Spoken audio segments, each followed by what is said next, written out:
Hi, I'm Brendan Ruch from Ruch Angling over in South Central PA, and I'm going to show you guys something that I've been tying up. I tied it one night on Log Jam Live, and I just didn't have any other materials with me, so not really born out of necessity. It is a much faster tie than some of the hen saddle stuff. You don't get as sad when you lose it on the bottom or in a tree. You get a lot of similar action to like a densely tied leggy. It's a shank hook platform, and you can see here, so we've got tail on the shank. This one's got a size 1 trout predator and then a 2/0 worm hook, little bucktail underneath. So this would be the biggest I'm fishing for smallmouth, and that kind of was spawned from the Alex Lafkas brushhead deceiver. This one does happen to have an extra shank in it, but it's going to be shank hook, much like the chromatic peanut. This is one I grabbed from the bins. This is not a shank hook, but you know what I'm talking about. Yeah, this fly definitely surprised me. This was one of the first that I was fishing. I had a client fish it the day after I tied it, and with the legs acting as kind of like a parachute, you'll get that like nice Leggy Boi hang, and then the craft fur allows water through it a little bit more than the crustaceous brush. So it's gonna kind of like turn back into the current. And that slow turn seems to be a big trigger for the fish. And they just come up, swim right through it, just gobble it up. So the way we're getting density in this fly is through butts in the head. There's gonna be 2 tie-ins on both shanks. In the beginning, there was one before this where I was doing 3 tie-ins. It's a little bit too dense. If you make the fly dense, you're gonna wanna add some sort of tungsten bead. I've been doing 3/16. Because there isn't as much density behind the head of the fly like there is on a Leggy Boi, like the whole fly is dense. I don't feel the need to go to a 7/32 on this platform, but if you wanted to fall a little bit more, fish deeper, you could definitely go 7/32. One thing I brought over from the way I tie Leggy Bois is like kind of like 4 Marabou feathers. You get that giant like fan tail. This has been in the box for a while, been fished, but those tails are going to splay vertically, and there are 4 feathers there, and that is going to really make that tail kick, kind of like a dense version of just a flicker tail, like a rooster tail. And it also aids in that fly turning on the paws.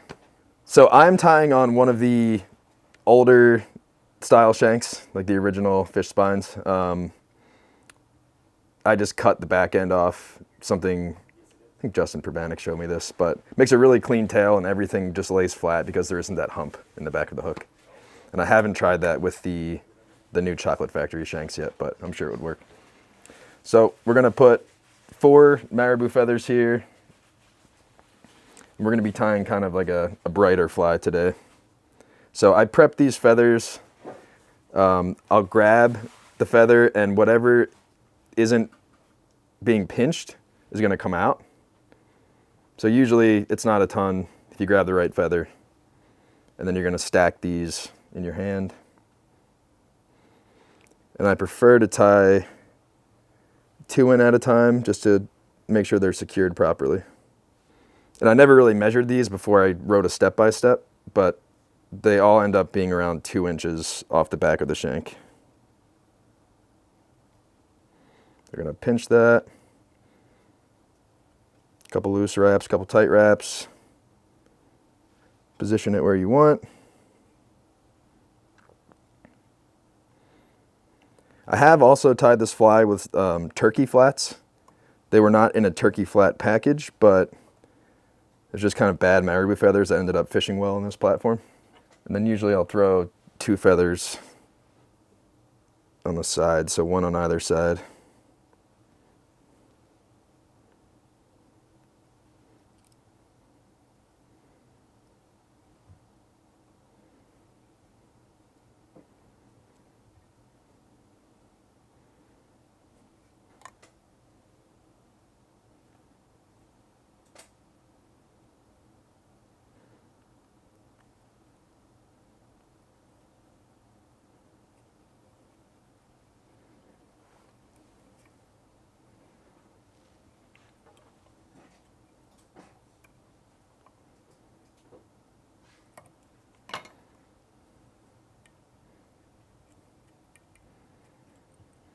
We're gonna throw 3 legs off either side of this, and I just fold those over. Since we've already got the accent colors I have in these legs, I'm gonna go white off the back.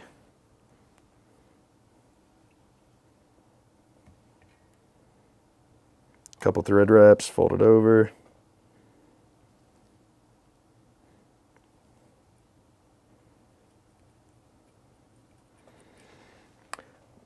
We're gonna do a couple turns of chenille here.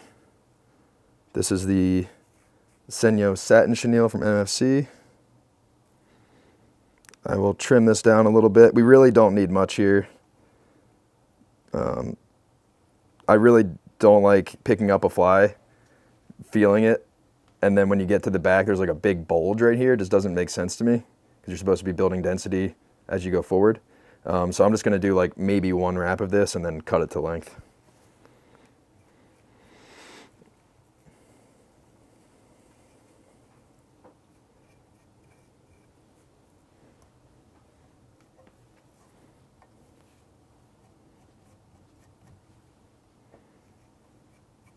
All right, so we're going 2 wraps there.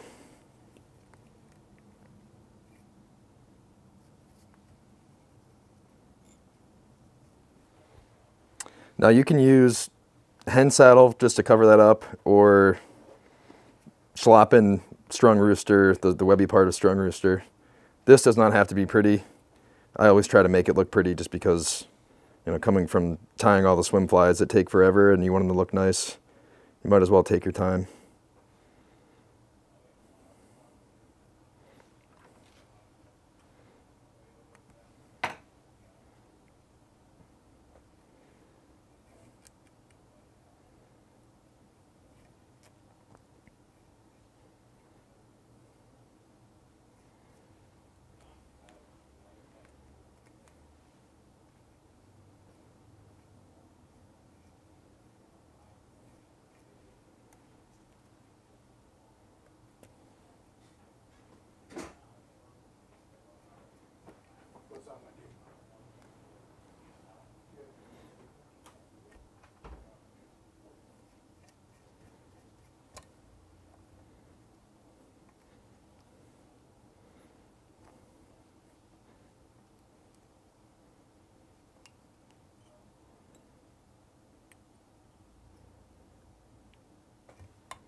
I've got some super beat bone dry here.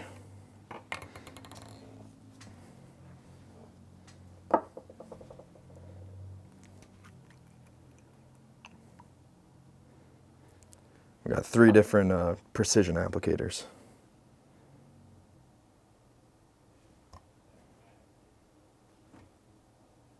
Make sure you fill that eye up with resin.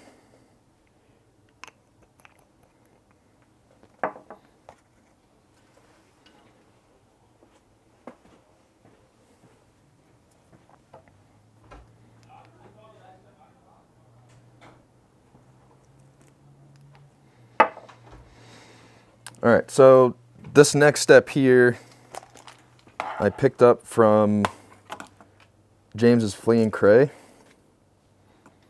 So I'm extending the shank past the bend of the hook on a trout predator.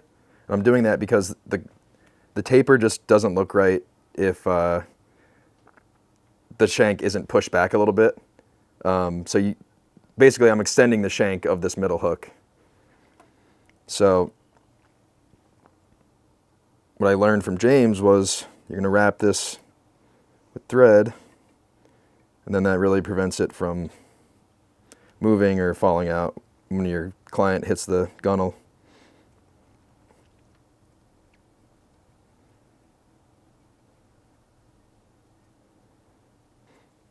And I'm only extending it a little bit. I suppose if I were extending it by a lot, then I would want to put some chenille on this, but Haven't really seen the need to. You can still get some wraps close to it. Just like one dab of glue there to keep that thread in place.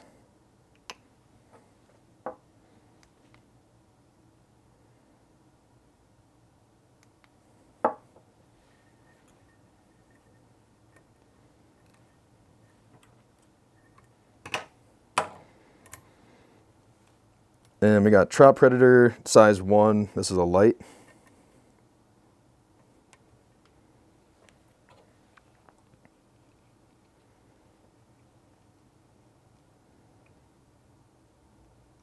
And we're just going to set this back maybe like 2 eye lengths.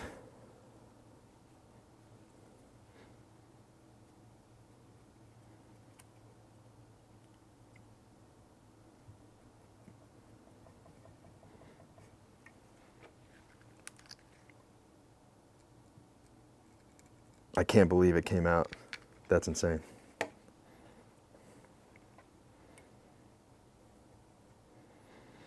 And if there was weight back here, like this was connecting hooks, I would pay a lot more attention to that, but it's just a tail shank.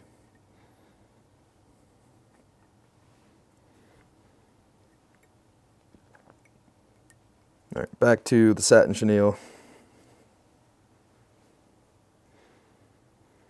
So I started tying and fishing this fly with finesse chenille. So if you have that at home, that will definitely work. If you're going to be placing an order, this stuff is sweet.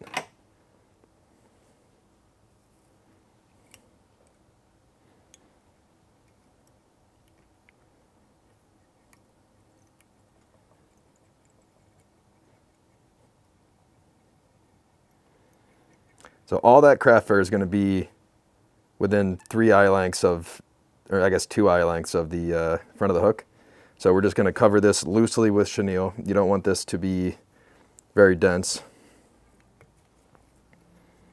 Kind of like candy cane wraps.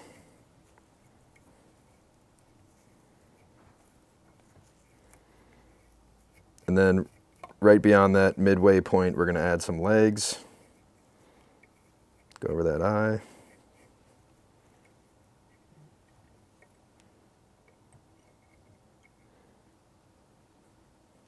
So the second hook is going to have 3 legs on the first tie-in and 3 legs on the second tie-in for a total of 6.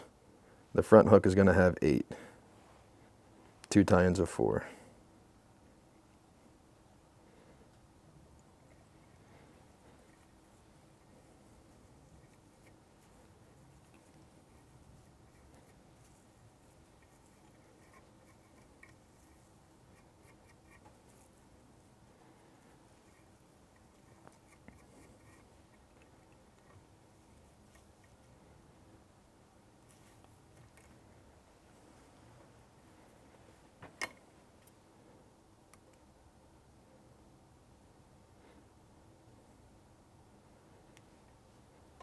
And when you're tying these or Leggy Boys or even like peanuts, I've found that it does make a difference to err on the side of like the top third of the hook shank. There's something like a weird drag that you get on the paws, and it kind of keeps that fly up in the water column just for like a hair split second longer than it normally would be, and that hesitation looks cool, and I think it's a trigger for the fish. It's almost like all these legs like kind of hold up the fly and make it stall, which is why this thing is as leggy as it is. It does some weird stuff.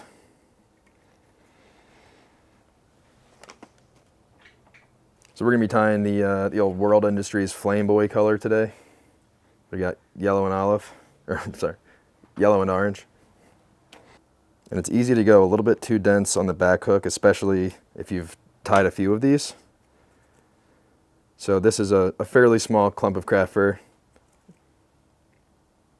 And we're gonna grab it right above the butts. We're just gonna take out the shortest of the fibers.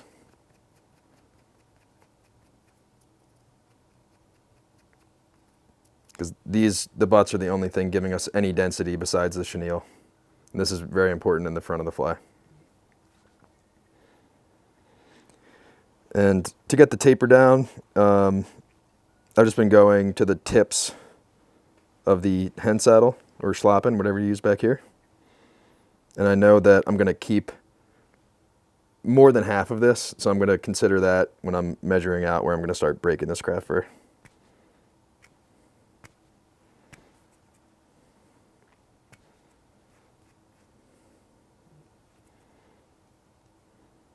All right. So we're going to even this out.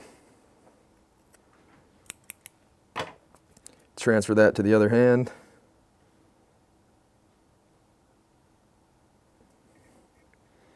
And I've just been going straight over the eye of the hook with these.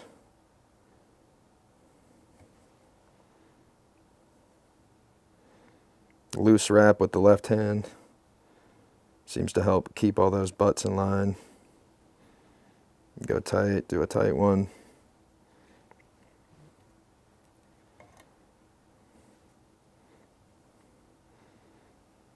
Equally distribute.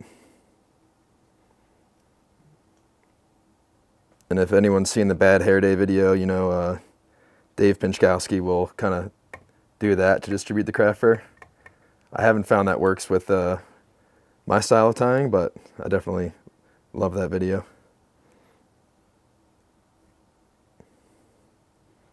You really want to crank on that until it stops spinning.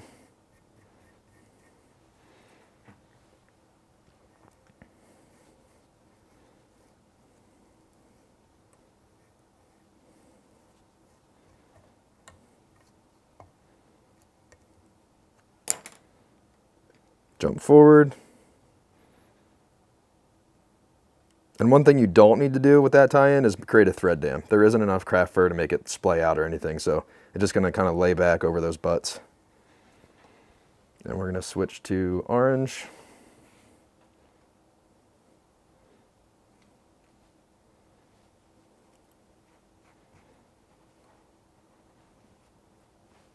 This is a dense slab right here. This might be too much.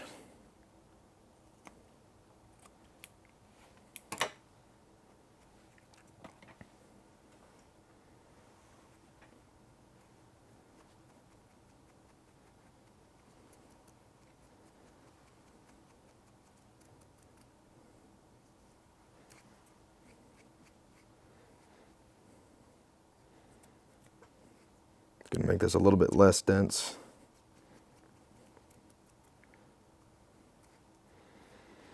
So what I did there, I pulled a bunch of the longer fibers out, so that will make this clump less dense, as opposed to if I would just started breaking it, it would have been a little bit too dense for the back portion of this fly.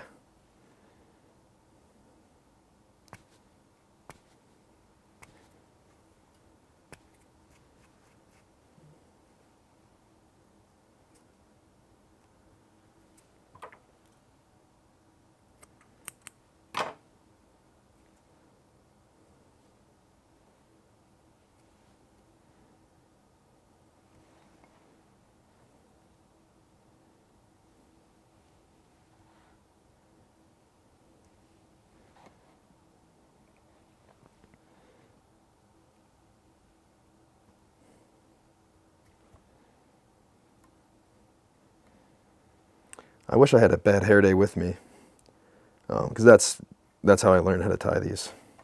As far as the reverse ties of craft fur, utilizing the bulk in the head, kind of like craft fur Bob Popovic's hybrid by Dave Pinchkowski called the Bad Hair Day.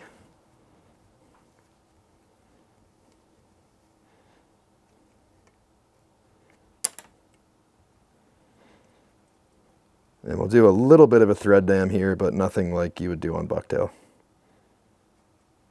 It's not as, doesn't misbehave as much as bucktail, just kind of lays back.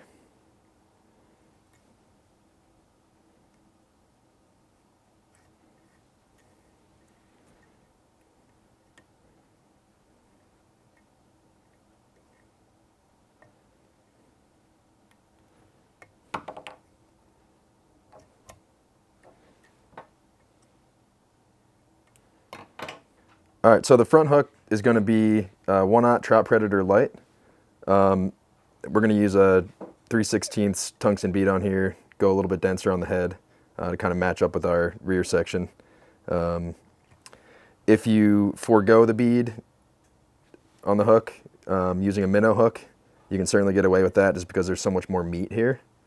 So, you know, much thicker gauge wire, this is going to kill your fly a little bit better.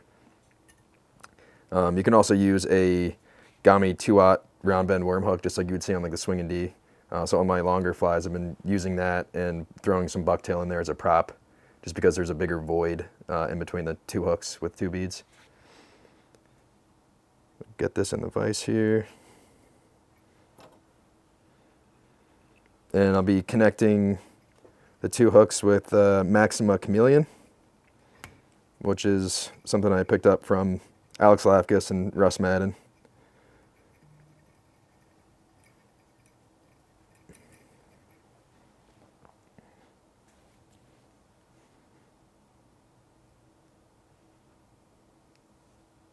And we've got 6mm bead. Red always looks good. Red is dead.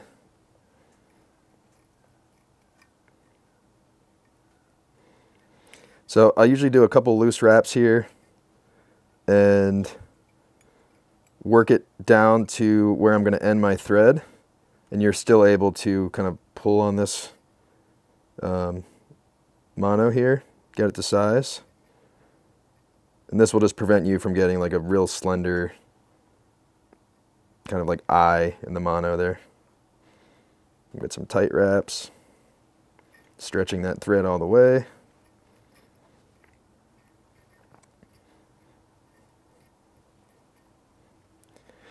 All right, so we're going to fold it over and then apply some Loctite gel. Try to keep the scissors minty, use the tools on mono.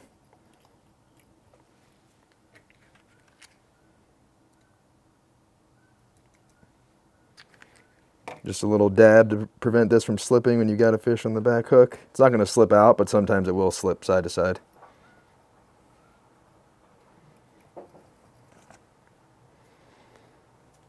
That excess glue off there. All right, so it's going to be same as the first hook. It's going to be chenille, legs, chenille, legs, craft fur, craft fur.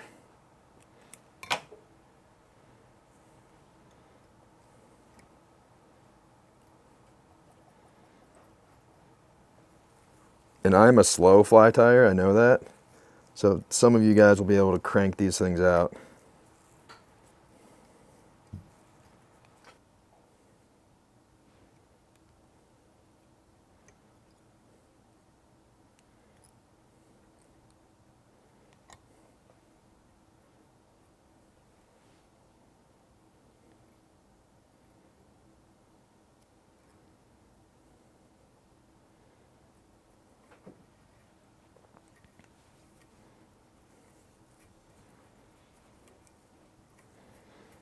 So after that first line of legs, we'll do touching wraps towards the front.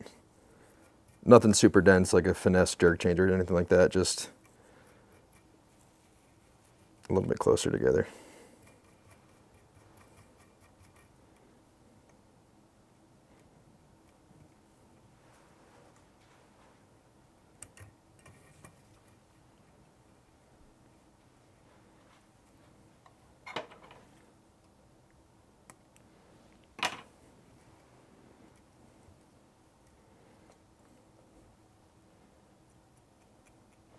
Wrap back over that a little bit.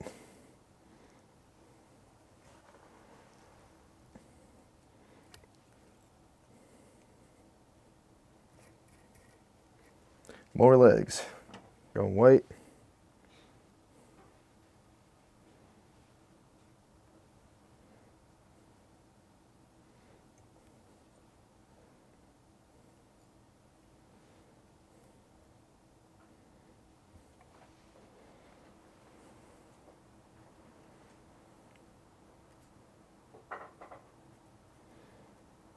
We're going to shove this bead back as far as we can.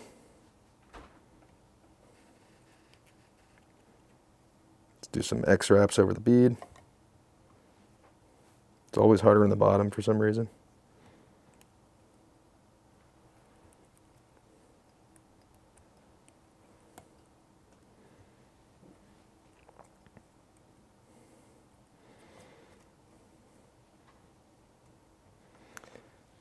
And because I don't like the looks of that, I'm going to do a couple more halves of chenille.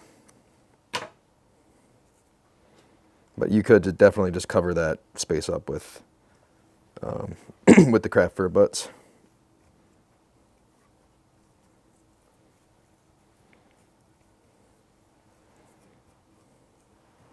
And the butts will cover that bead, no problem.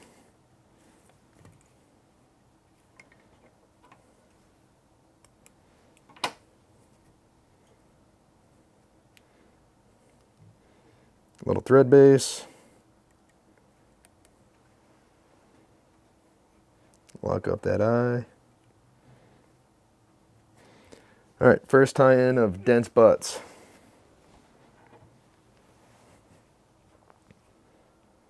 So I'm going to take a chunk that's like 50% bigger than the rear hook with that first tie-in of yellow.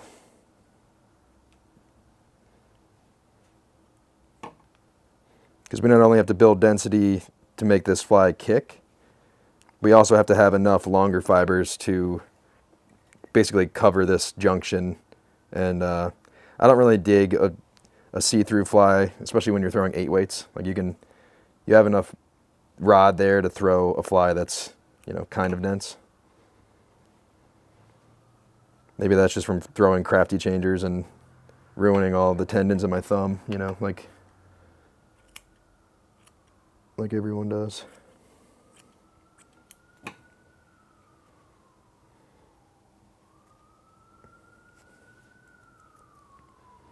We'll clean this up in a second, but dense butts, I'm going to pull them a little bit more uniform.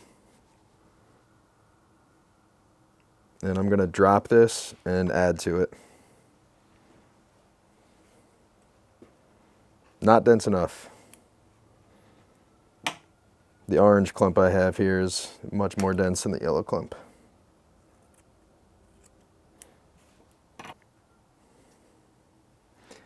All right, so here I'm looking towards like almost like the middle of the craft fur on the second shank. If you go 3/4, it's just too much. And you can't ask that much from craft fur. Gonna level up my butts here.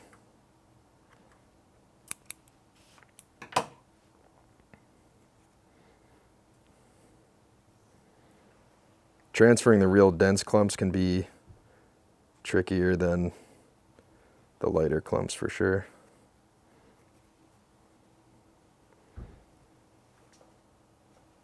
All right, we're going for it. Over the eye. Cover that bead up. Kind of work it together with your left hand before you do those wraps. Makes it a little bit more manageable.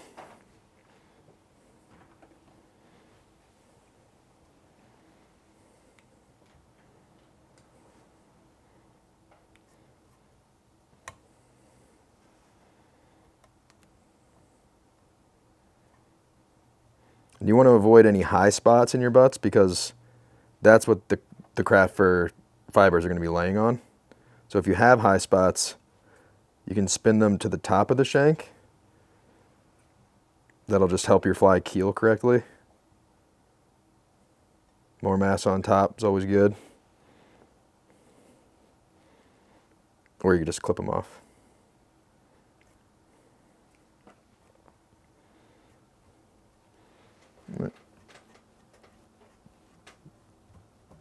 Kind of equally distributed, that's all you need.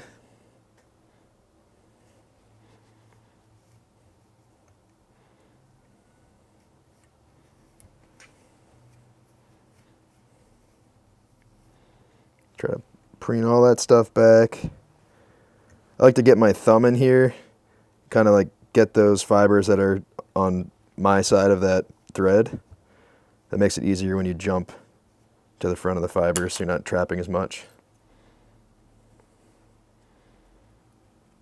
And I'm going to go with a little baby thread dam here just to put pressure on the thread that's behind the fibers. So it's kind of like sandwiching the craft fur so it doesn't spin. Because you can pick up most craft fur flies, and unless they're UV resined, they're going to be pretty malleable. All right, that's good.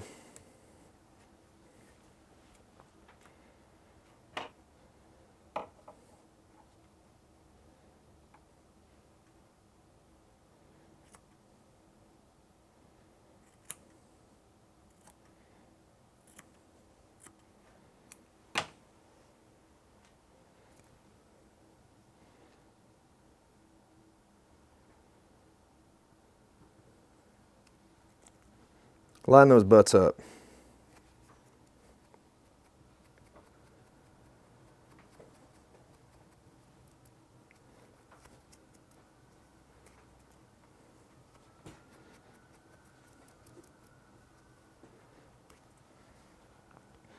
We're just gonna go for the same length as the front one. You want to utilize all the butts you can here. If it doesn't look like that, drop the piece, add some more craft fur to it.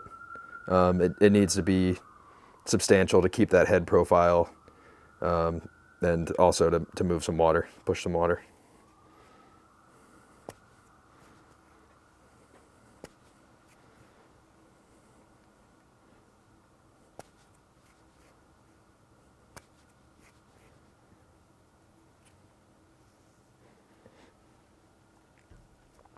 So one trick you can do, you notice there I did not cut the butts even before I transferred.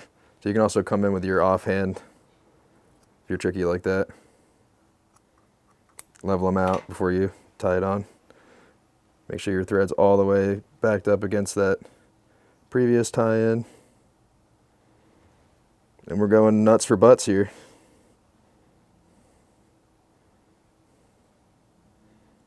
Loose wrap. Come up under your thumb. Loose wrap.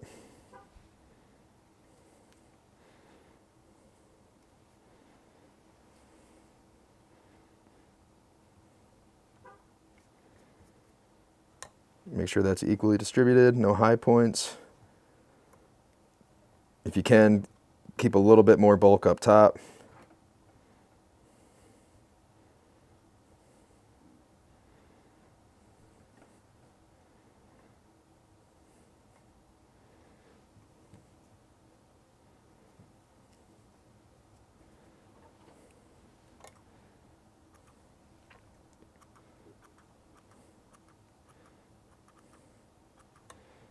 This is where you can alter your profile too. So instead of having a round profile, you could keep this high and tight, go for more of a flatter bait fish. Make sure that's evenly distributed.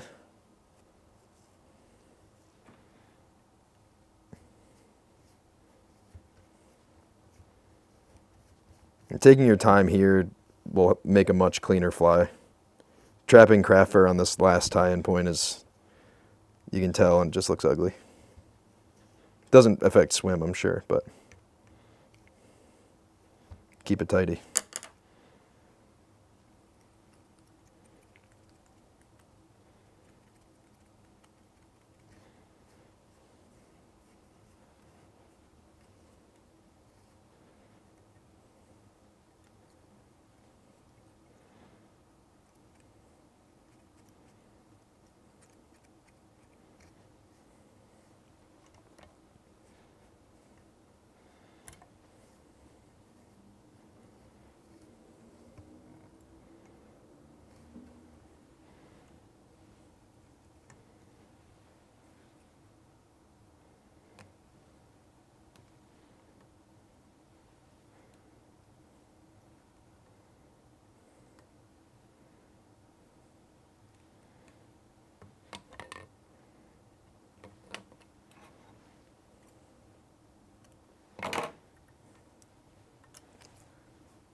And if your applicator brush looks like this, just buy a new one. I've microwaved it, doesn't work anymore.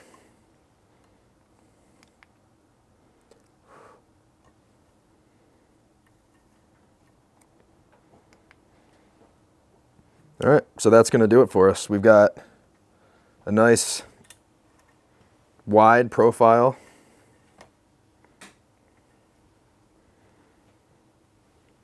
From those butts. And that's going to ensure that this fly doesn't just go straight on its way back to the boat. It's going to be utilizing those 4 Marabou feathers. That's going to be, moving like a swim bait as you're stripping it in, and then the density of the craft fur at those 2 different points is going to allow that fly to stop, back end's going to kick around, and then the head is going to move, find the current, and it's going to get eaten. So I've also been tying some smaller musky flies in a similar manner. This is more peanut style. So this is select plumes from Hairline. They're a much stiffer kind of like base down here. So you only need 2 of these. This is going to be your paddle tail here. This is on a shank, and then in shanked peanut fashion, we've got short shank here, 35 mil shank, and then I think this is a 4/0 trout predator up front. But similar concept. We've got Marabou, hen, polar chenille, craft fur on the first hook, and then to support that craft fur, we've got bucktail, obviously, on the shank, and 2 bucktail tie-ins holding that craft fur up on the front, the little Buford head. So these have worked well for me.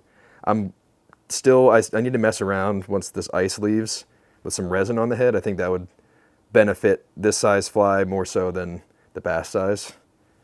However, the 1 inch longer, more dense rooster versions, these have been fishing well without any resin. So I think maybe the shanked peanut style just needs to be a little bit more dense. So I'm going to mess around with that a bit more. But this is same platform, rooster tail instead of the Marabou, and you've still got a little mini Buford in there.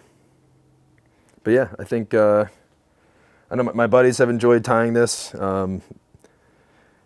I definitely enjoyed fishing it, and clients caught a lot of good fish on these for me last spring.